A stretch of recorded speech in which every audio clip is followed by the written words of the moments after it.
안녕하세요. 더 딥다이브입니다. 오늘 저희와 함께 아주 흥미로운 자료 속으로 깊이 들어가 볼 텐데요. 네, 오늘은 생각의 힘, 또 현실의 본질, 그리고 어쩌면 인류의 기원에 대한 아주 독특한 관점을 제시하는 OMMI라는 책의 일부 내용을 살펴볼 겁니다.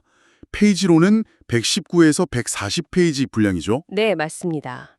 이 내용들을 통해서 우리 안에 있는 힘, 또 세상을 경험하는 방식, 더 나아가서는 인류 전체의 어떤 큰 그림에 대해서 새로운 시각을 얻는 시간이 되었으면 합니다. 시작부터 정말 흥미로운 이야기가 나오죠. 맞아요. 바로 기도에 대한 건데요. 보통 기도하면 뭔가 간절히 바라는 걸 생각하는데 여기서는 전혀 다르게 봐요. 네, 외부의 어떤 존재에게 비는 게 아니라 우리 안에 창조력을 깨우는 과정이라고 하죠. 심지어 인류의 다양한 인종적 모습이 실은 다른 별에서 온 존재들의 영향일 수 있다는 주장까지 나오고요. 정말 파격적이죠? 이런 부분들을 오늘 좀 자세히 들여다볼까 합니다. 좋습니다. 그럼 오늘 다룰 핵심 내용들을 간략하게 먼저 짚어볼까요? 네, 먼저 기도를 창조 행위로 보는 새로운 관점, 그리고 우리 생각이나 말이 어떻게 현실을 만드는 에너지가 되는지. 그리고 원하는 것을 얻지 못하게 막는다는 저항의 개념. 또 어떻게 하면 수동적인 반응에서 벗어나서 의식적으로 삶을 창조할 수 있는가 하는 부분도 살펴볼 거고요. 더 나아가서 아까 말씀드린 인류 기원에 대한 독특한 이야기, 외계의 존재와의 관련성 같은 것들, 그리고 마지막에는 돌고래나 고래와의 소통이 왜 중요하게 언급되는지까지 다뤄보겠습니다. 그럼 가장 먼저 이 기도에 대한 이야기부터 시작해보죠. 외부의 신에게 비는 게 아니라 내면의 창조력을 불러오는 과정이다. 특히 결핍된 상태에서 기도하면 오히려 결핍만 더 끌어당긴다. 이 부분이 참 인상 깊었어요. 네, 정말 기존 생각과는 다른 아주 신선한 접근이죠. 이 자료의 기본 전제는 우리가 단심한 물리적 존재 이상이라는 거예요. 다차원적 존재이고 또 세상을 창조하는 힘, 그러니까 신성과 본질적으로 하나라는 겁니다. 아, 그러니까 우리 안에 이미 창조 능력이 있다. 이걸 전제로 하는 거군요. 그렇죠. 그래서 기도는 밖에 있는 누군가에게 부탁하는 행위가 아니라 내 세상을 창조하기 위해서 내 안의 그 힘을 의식적으로 사용하는 행위를 보는 거죠. 제시된 기도문 예시도 나를 통해 당신의 존재를 드러내소서 이런 식이었죠. 맞습니다. 신적인 힘이 나를 통해 발현되기를 바라는 거죠. 결국 스스로의 창조력을 인정하고 활용하는 것. 이게 핵심입니다. 결국 열쇠는 내 안에 있다는 걸 인정하는 데서 출발하는 거네요. 이게 또 말의 힘과도 바로 연결되는데요. 네, 말의 에너지에 대해서도 아주 강조를 하죠. 기쁨이라고 외칠 때랑 두려움이라고 외칠 때 몸의 반응이 다른지 직접 느껴보라는 제안도 있잖아요. 이건 어떤 의미일까요? 말이 그냥 소리가 아니라 실제로 에너지를 가지고 있고 그게 우리 몸 상태나 현실에 직접 영향을 준다는 걸 보여주는 구체적인 방법인 거죠. 그렇군요. 자료에선 기쁨이란 단어는 미소처럼 몸을 열게 하고 긍정적인 느낌을 주지만 두려움은 몸을 긴장시키고 좀 부정적인 반응을 일으킨다고 설명해요. 네, 여기서 더 나아가면 우리가 평소에 쓰는 말들이 우리가 경험하는 현실 자체를 만들어 간다는 거예요. 예를 들어 힘들어 죽겠다 이런 말을 계속하면 그 말의 에너지에 맞는 힘든 상황을 자꾸 끌어당기게 된다는 논리죠. 아, 생각처럼 말도 의식적으로 선택해야 한다. 이런 이야기네요. 네, 선택할 수 있고 그걸로 현실에 영향을 미칠 수 있다는 점을 강조하는 겁니다. 마치 내면의 주파수를 어떤 단어에 맞추느냐에 따라 경험이 달라진다는 느낌인데요. 이게 그 확언, affirmation과도 연결되는 거죠. 맞습니다. 확언. 긍정적인 문장을 특히 현재 시제로 말하는 게 중요하다고 하잖아요. 왜 하필 현재 시제일까요? 미래형이나 과거형이 아니고요. 이 자료의 관점은 우주 혹은 현실이라는 게 우리의 현재 상태, 그러니까 지금 우리가 느끼고 방출하는 그 에너지에 반응하기 때문이라고 설명해요. 현재 상태에 반응한다. 네, 그래서 나는 새 집을 갖고 싶다고 말하면 그건 갖고 싶은 상태, 즉 결핍의 에너지를 보내는 셈이라서 계속 그 상태에 머무르게 된다는 거죠. 아, 원하는 상태가 아니라 결핍 상태를 말하는 거군요. 그렇죠. 반면에 아직 눈앞에 현실로 나타나지 않았더라도 나는 새 집에서 즐겁게 살고 있다처럼 현재형으로 말하고 그 감정을 실제로 느끼려고 노력할 때 이미 그것을 가진 상태의 에너지와 공명하게 된다는 거예요. 그래서 현실화될 가능성이 커진다는 거죠. 그 감정을 느끼는 게 중요하군요. 네. 그래서 확언은 자신에게 힘을 주고 기억하기 쉬워야 하고 또 원하는 모습을 생생하게 그리는 시각화랑 함께할 때 훨씬 더 강력한 도구가 된다고 이야기합니다. 시각화 이야기가 나왔는데요. 여기서 또 한 가지 흥미로운 점은 시각화를 할 때 특정 사람이나 대상을 딱 정해놓고 하는 게 아니라 모두에게 최선이 되는 결과를 염두에 두어야 한다고 하네요. 이건 왜 그럴까요? 네. 그 부분도 상당히 중요하게 다루는데요. 만약 다른 사람에게 해를 끼치거나 경쟁심 같은 데서 비롯된 시각화를 하면 결국에는 뿌린 대로 거둔다는 우주의 법칙, 이 책에서는 끌어당김의 법칙이라고 부르죠. 그 법칙에 따라서 부정적인 결과가 자기한테 돌아올 수 있다고 경고하는 겁니다. 그렇군요. 이게 바로 우리가 원하는 것을 얻지 못하게 막는 가장 큰 원인으로 지목되는 저항과도 연결되는 지점인데요. 저항이요? 네. 즉, 우리가 원하는 것 그 자체보다는 그것이 없음, 그러니까 결핍 상태에 더 집중하기 때문에 원하는 현실을 창조하지 못한다는 설명이에요. 아, 그 저항이라는 개념? 이거 좀 더 파고 들어봐야겠네요. 자료에 나온 예시처럼 썩은 사과 하나 보고 세상 전체가 다 문제인 것처럼 느끼거나 친구랑 수다 떨다가 그냥 하염없이 불평만 늘어놓는 그런 상황들 있잖아요. 네네. 이런 사소해 보이는 생각 패턴이 어떻게 현실 창조를 방해한다는 걸까요? 저항은 기본적으로 좌절, 짜증, 비난, 분노 같은 그런 부정적인 감정을 동반하는 생각의 흐름이에요. 이 책의 설명에 따르면 이런 부정적인 생각은 자석처럼 비슷한 종류의 부정적인 생각을 더 끌어당겨서 악순환을 만든다는 거죠. 악순환. 네. 많은 사람들이 이걸 무의식적으로 반복하면서 자신이 진짜 원하는 현실을 의식적으로 만들어가기보다는 그냥 이미 벌어진 일이나 외부 환경에 수동적으로 반응하면서 에너지를 다 써버린다는 거예요. 아, 수동적으로 반응만 한다. 그렇죠. 이 저항의 밑바닥에는 종종 내 삶은 내 맘대로 안 돼, 정부 때문에 힘들어, 저 사람 때문에 짜증나 와 같이 외부 요인이 내 삶을 컨트롤한다는 그런 믿음이 깔려 있다고 지적합니다. 당신이 저항하는 것은 지속된다. 책에 나오는 이 구절이 정말 강렬하게 다가오더라고요. 그런데 여기서 한 발 더 나아가서 전쟁이나 질병, 가난 같은 아주 심각한 사회 문제에 맞서 싸우는 행위조차도 저항이기 때문에 오히려 그 문제를 더 강화시킨다고 주장하잖아요. 이건 정말 일반적인 생각과는 너무 다른데요. 네, 그렇죠. 굉장히 도발적인 주장일 수 있습니다. 어떤 대상이든 간에 강하게 주의를 집중하면 그게 설령 반대나 저항의 형태라 할지라도 그 대상을 자신의 현실 속으로 끌어들이는 에너지를 보내게 된다는 관점이에요. 그러니까 싸우는 대상에 에너지를 주는 셈이 된다는 건가요? 어떻게 보면 그런 거죠. 그래서 가난과 싸우기보다는 풍요를 창조하고 지지하는 것에 초점을 맞춰야 한다고 제안하는 겁니다. 예를 들어서 누군가를 도울 때도 그 사람을 아이고 불쌍하다, 부족하다 이렇게 결핍된 존재로 보고 도우면 의도는 좋을지라도 오히려 그 사람의 결핍 상태를 강화시킬 수 있다는 거예요. 돕는 방식도 중요하군요. 네. 대신에 그 사람 안에도 본래 풍요로움이 있다는 걸 인정하고 그 힘을 북돋아주는 마음으로 도울 때 진정으로 긍정적인 변화를 일으키는 에너지가 된다는 거죠. 행동 자체보다 그 뒤에 숨어있는 의도와 에너지가 중요하다는 이야기입니다. 결국 문제 자체, 그러니까 있는 그대로의 현실에 매몰돼서 반영하기보다는 내가 진정으로 원하는 상태, 원하는 결과에 의식적으로 초점을 맞추라는 메시지로 이해할 수 있겠네요. 정확합니다. 라는 뜻이겠죠? 네, 맞아요. 그래서 자료에서는 심지어 현실은 당신이 직시해야 할 가장 마지막 대상이다 라는 어떻게 보면 좀 극단적인 표현까지 써요. 마지막 대상이다? 네, 눈앞의 문제에 갇히지 말고 당신이 보고 싶고 경험하고 싶은 현실을 창조하는데 모든 의식과 에너지를 쏟으라는 강력한 촉구죠.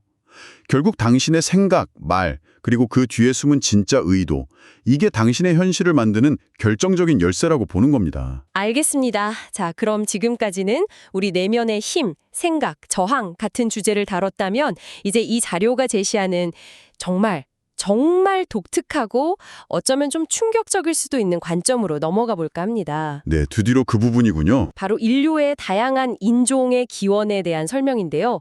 각기 다른 인종이 실은 다른 행성에서 왔고 지구가 일종의 실험적인 식민지였다는 주장이 나와요.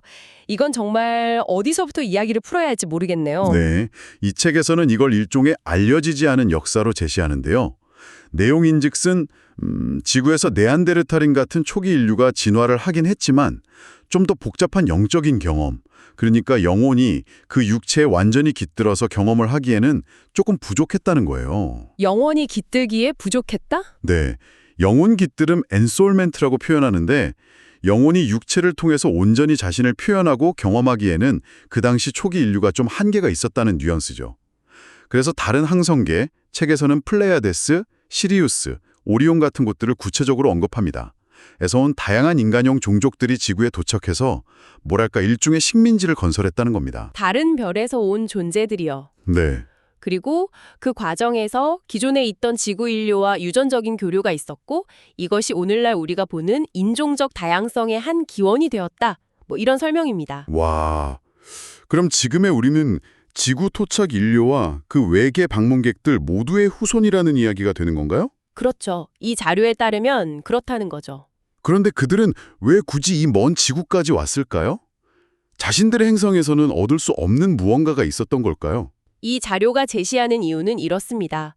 영혼들은 종종 한 행성에서 비교적 동질적인 하나의 인종으로 여러 생을 반복하면서 특정한 배움을 얻는다고 해요. 네, 이런 과정을 통해서 어느 정도 깨달음이나 성장을 이룬 영혼 그룹들이 이제는 뭔가 새로운 차원의 도전을 원했다는 거죠. 새로운 도전? 네. 그 도전이 바로 다양한 배경과 기원을 가진 존재들. 이 책에서는 영혼 국가라고 표현하는데요.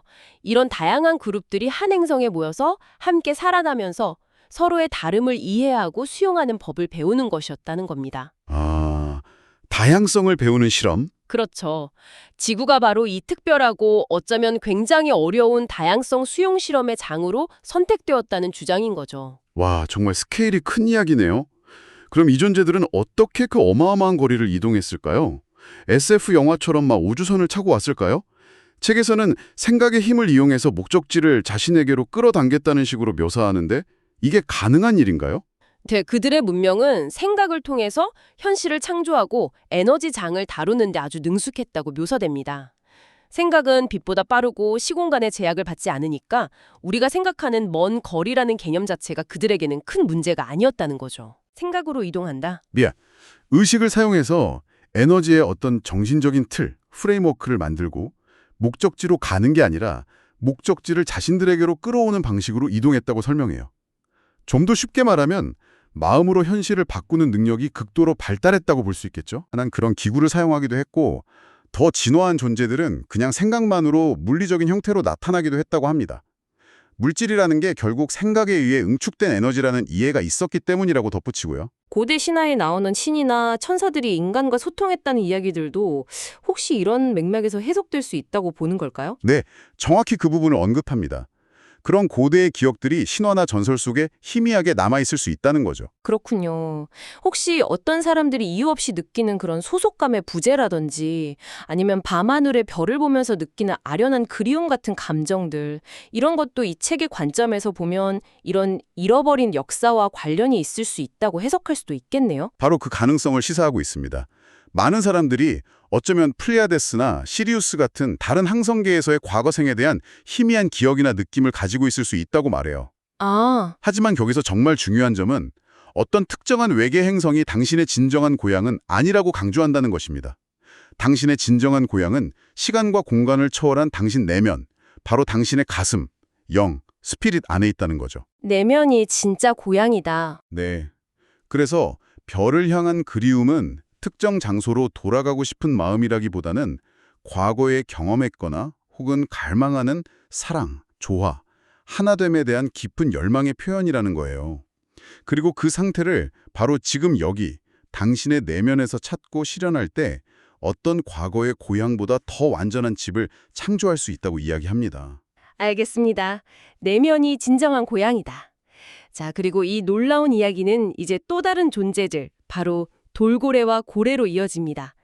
이들도 우리처럼 지각과 감정을 가지고 환생을 하고 심지어 일부는 시리우스 항성계의 델파이라는 물행성 같은 곳에서 왔을 수도 있다고요. 네, 이 자료는 돌고래를 인류 진화의 다음 단계에서 아주 중요한 역할을 할 존재로 보고 있습니다.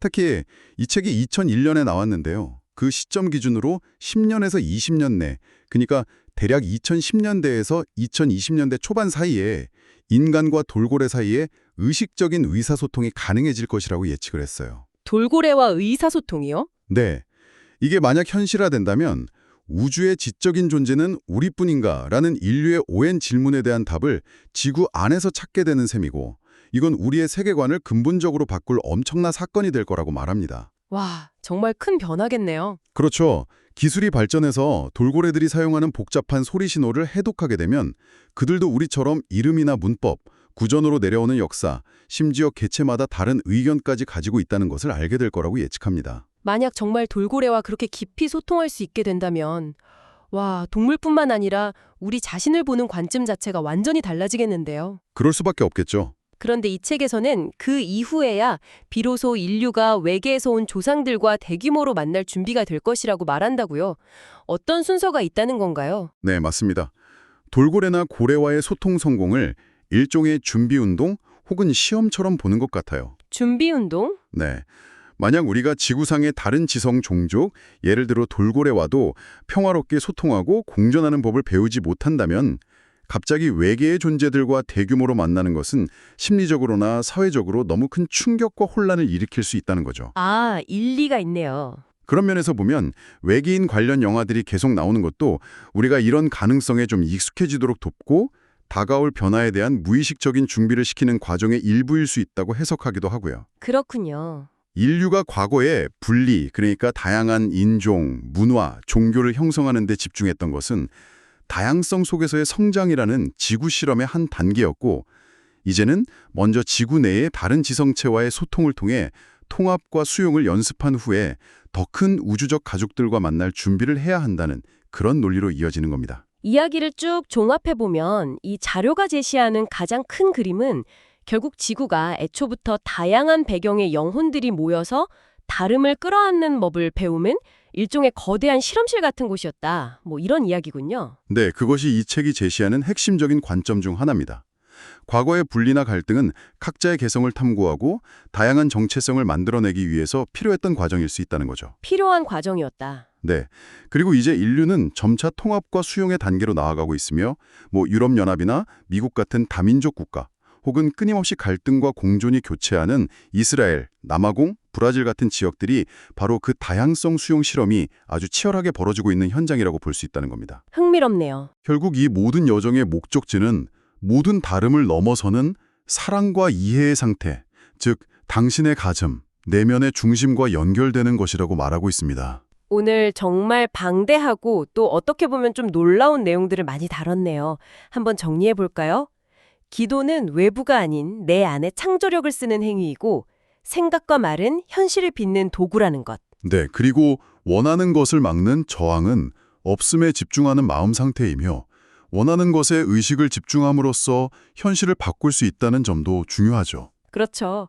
더 나아가서는 인류의 기원 자체가 어쩌면 다양성 수용이라는 우주적 실험과 연결되어 있을지 모른다는 정말 파격적인 시각. 그리고 돌고래와의 소통이 더 큰 만남, 즉 외계 존재와의 만남을 위한 준비 단계일 수 있다는 이야기까지 나왔습니다. 자, 그렇다면 이 모든 이야기들이 오늘 듣고 계신 여러분에게는 어떤 울림을 주는지 궁금합니다.